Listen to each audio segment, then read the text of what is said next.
तो देखिए बच्चों, हम क्या सीख रहे हैं? समतुल्य भिन्न। समतुल्य भिन्न इसको बोलते हैं इक्विवेलेंट फ्रैक्शन। क्या बोलते हैं? देखिए ये क्या है, 1/2 है नहीं है? ये पूरा वृत्त है, इसको आधा भाग लिया, नीला वाला भाग। कौन सा वाला? नीला भाग। नीला वाला भाग कितना कहलाएगा इस पूरे का? 1/2। समझ में आ रही बात? क्योंकि ये कितने भाग हैं बच्चों? बराबर 2 भाग हैं। 2 बराबर भागों में से 1 भाग लिया हमने, तो इसको हम क्या बोलते हैं? भिन्न के रूप में 1/2 बोलते हैं। अब देखिए, अब यहां पर तो है ये 1/2 है, ये 1/2 है ना? समझ में आ रही बात? अब इसके मैंने कितने भाग बना दिए? 4 भाग मैंने ज्यादा बढ़ा दिए और 4 बराबर भाग कर दिए। कैसे भाग किए? 4 बराबर। देखिए किए नहीं किए? 1 2 3 4। अब नीला भाग कितना है बच्चों? नीला भाग हमें बताना है। नीला वाला भाग, नीला वाला भाग कितना है? पूरे का कितना बोलेंगे? 2/4। देखो, यानी कि 1/2 और 2/4 दोनों कैसे हैं? जितना आधा है उतना, अभी भी तो आधा ही है, पूरे का आधा है नहीं है, लेकिन अब सिर्फ इसका मान बदल गया है। देखो मतलब यहां पर जो नंबर है वो चेंज हो गए। समझ रहे हो बात? पहले 1 था तो अब क्या बन गया? 2, और 2 की जगह क्या बन गया? 4। लेकिन अभी भी ये कितना है? आधा ही है। इसलिए 1/2 जो आधा होता है, जिसको कि हम क्या बोलते हैं बच्चों? आधा बोलते हैं, वो किसके बराबर होता है? 2/4 के बराबर भी होता है। समझ में आ रही बात? तो 1/2 कहो या 2/4 कहो, दोनों का मतलब क्या होता है? एक ही होता है, वो भी आधा ही है। देख लो, चित्र से समझो ना। देखो जितना ये वाला हिस्सा है, जितना मेरा ये वाला हिस्सा है यहाँ से लेके यहाँ तक, उतना ही तो ये वाला हिस्सा भी है।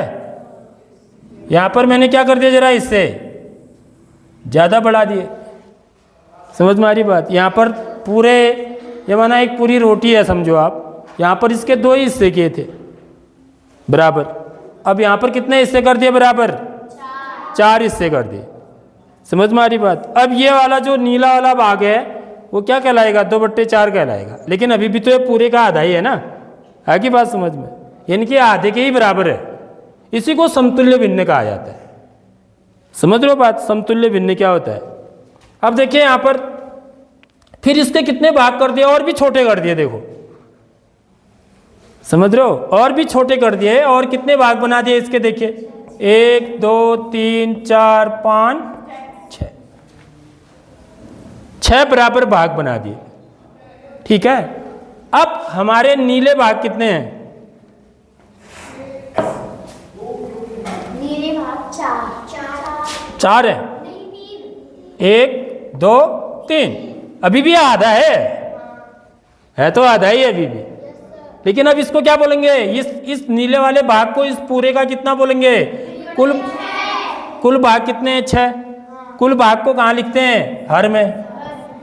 और नीले भाग कितने हैं? 3, तो इसको कहाँ लिखेंगे? अंश में। अब ये 3/6 हो गया। यानी कि 1/2 आधा जो है, 3/6 भी आधा ही होता है। समझ में आ गई नहीं आई बात? इससे क्या पता चला हमको? इससे यह पता चला कि 2/4 भी आधा ही होता है और 3/6 भी क्या होता है? आधा ही होता है। समझ रहे हो? तो ये चीज हमारी ना बड़ी मदद करती है आगे को। कब करती है पता है? जब हम भिन्नों का जोड़ घटाना सीखते हैं। समझ रहे हो? अब देखिए अगला, देखिए अब यहां पर कितने भाग हैं बच्चों? देखिए 1 2 3 4 5 6 7 8, और भी ज्यादा छोटे भाग कर दिए हमने। हम छोटे करते जा रहे हैं भागों को। देख लो उधर को जो चित्र है ना, छोटे होते जा रहे हैं भाग। समझ रहे? अब 8 बराबर भागों में से 8 बराबर भाग कर दे, तो 8 हमने कहाँ लिखा? हर में। अब नीले भाग कितने हैं? 4 हैं। 1 2 3 4, तो ये क्या हो गया? अब कितना कहलाएगा? 4/8। ये जो नीला भाग है ये पूरे का, समझ लो एक चीज, नीले भाग तो 4 है, लेकिन ये पूरे का कितना कहलाएगा? 4/8। मीन की 4/8 भी क्या होता है? आधा ही होता है, 1/2 ही होता है। इसीलिए ये सबको बराबर कर रखा है। देखो ये सब बराबर है, ठीक। अब नेक्स्ट देखिए, इस चित्र में देखिए, इस चित्र में कितने कितने बराबर भाग किए हैं? देखिए 1 2 3 4 5 6 7 8 9 10 बराबर भाग कर रखे, ठीक है। 10 बराबर भागों में से नीले भाग हमें क्या लेने हैं बच्चों?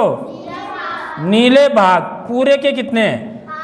पूरे का 1 2 3 4 5, ठीक है, 5 भाग हैं। पूरे कितने भाग हैं? 10। यानी कि 5/10 भी क्या होता है? आधा ही होता है।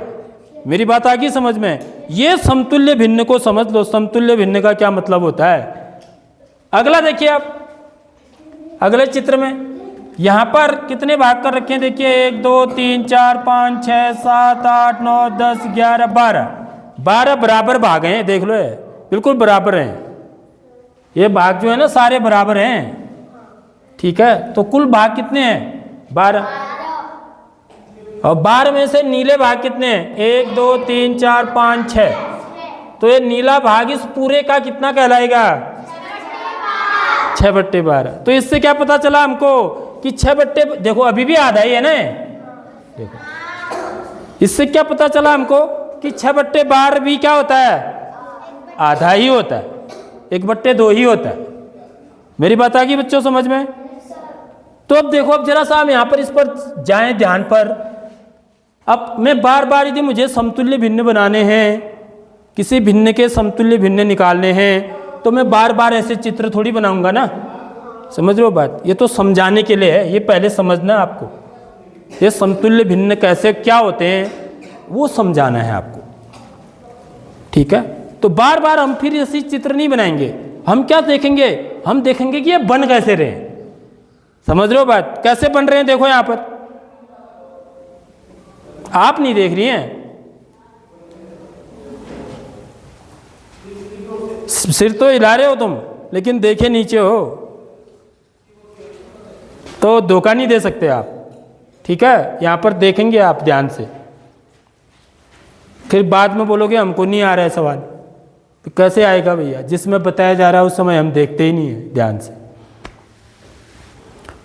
तो यहां पर देखिए हम हो क्या रहा है, जब समतुल्य भिन्न बनाने हैं हमको किसी भी भिन्न के, तो हो क्या रहा है? देखिए मेरे 1 के बाद क्या आया? 2, 2 के बाद क्या आ रहा है? 3 के बाद क्या आ रहा है? 4 के बाद क्या आ रहा है? 5 के बाद क्या आ रहा है? अब मैं आगे को बता सकता हूँ। 6 के बाद क्या लिखूंगा? 7। और नीचे क्या लिखूंगा? देखिए 2 आया, 2 के बाद क्या आया? 4 के बाद क्या है? तो ये क्या चल रहा है? 2 का पहाड़ा चल रहा है, और ऊपर किसका पहाड़ा चल रहा है? 1 का। आगे बात समझ में? यानी कि जब भी हमको समतुल्य भिन्न बनाने हैं किसी भिन्न के, तो हम क्या बनाएंगे? उनका पहाड़ा चलाएंगे। अंश में अंश वाले का और हर में हर का। समझ रहे हो बात? जो भी संख्या होगी हर में उसका पहाड़ा बनाएंगे, और अंश में जो भी संख्या होगी उसका पहाड़ा बनाएंगे। समझ रहे हो बात? अब जैसे मुझे समतुल्य भिन्न बनाने हैं 2/3 के, 2/3 के समतुल्य भिन्न। अब मैं बना सकता हूं ना, अब मेरे को नियम पता लग गया कि हो क्या रहा है इसमें, ठीक है। तो सबसे पहले तो क्या होगा? फिर कितना होगा बताओ? 4/6। 2 का 2 दूनी 4, 3 दूनी 6। अगली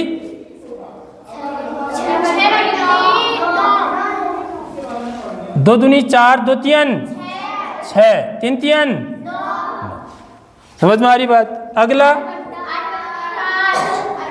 8/12। मतलब एक चीज आप समझ लो, जैसे 2/3 है ना, मुझे समतुल्य भिन्न बनानी है इसकी अगली समतुल्य भिन्न बनानी है, तो मैं क्या करूंगा बच्चों? अंश में भी 2 से गुणा कर दूंगा, हर में भी 2 से। देख लो, एक तरीका ये भी है। समझ में आ रही बात? तो क्या बन जाएगा? 2 दूनी 3 दूनी 6। देखो ये आगे बात समझ में। यदि मुझे उससे अगली बनानी है तो मेरा 3/2 है, तो मैं क्या करूंगा, अंश में भी 3 से गुणा करूंगा और हर में भी 3 से। जिस संख्या से अंश में गुणा करेंगे उसी संख्या से भी यदि मैं हर में भी गुणा कर दूं तो मेरी समतुल्य भिन्न पता लग जाती है। यह भी समझ लो एक बात। एक तो हम ऐसे समझे कि हम पहाड़ा बनाएंगे, ठीक है। दूसरा तरीका कैसे समझना है कि जिस संख्या से मैं अंश में गुणा करूं उसी संख्या से हर में भी गुणा कर दूं, ठीक है, तो मेरे को समतुल्य भिन्न पता चल जाती है। समझ में आ रही बात। जो मेरे को भिन्न मिलेगी वो समतुल्य भिन्न ही होगी। देखो ये 4/6 है, नहीं है। अब देखो मैं 3 से गुणा किया मैंने इसको, हर अंश में भी और हर में भी, तो 3 3 2 3 6, तो 9 ये 2 ऊपर था ना, 2 ऊपर है 3 नीचे है, 3 नीचे है, ऊपर 2 है, नीचे क्या है 3 है। तो मेरे को किससे गुणा करना है, 3 से। 3 से ऊपर भी करूंगा, 3 से नीचे, तो 2 3 6, 3 3 तो 6/9 है, नहीं है। अगली समतुल्य भिन्न, ठीक है। आ रही बात समझ में। मेरे को अगला पता करना है, मेरे 2/3 है, तो अंश में भी किससे गुणा कर दूं, 4 से, हर में भी 4 से। देख लो समतुल्य भिन्न निकालने का तरीका।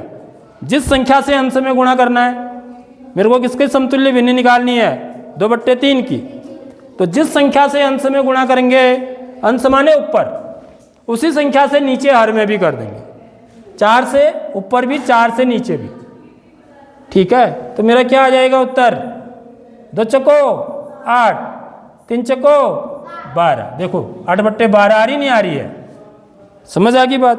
तो ऐसे भी हम समतुल्य भिन्न निकाल सकते हैं।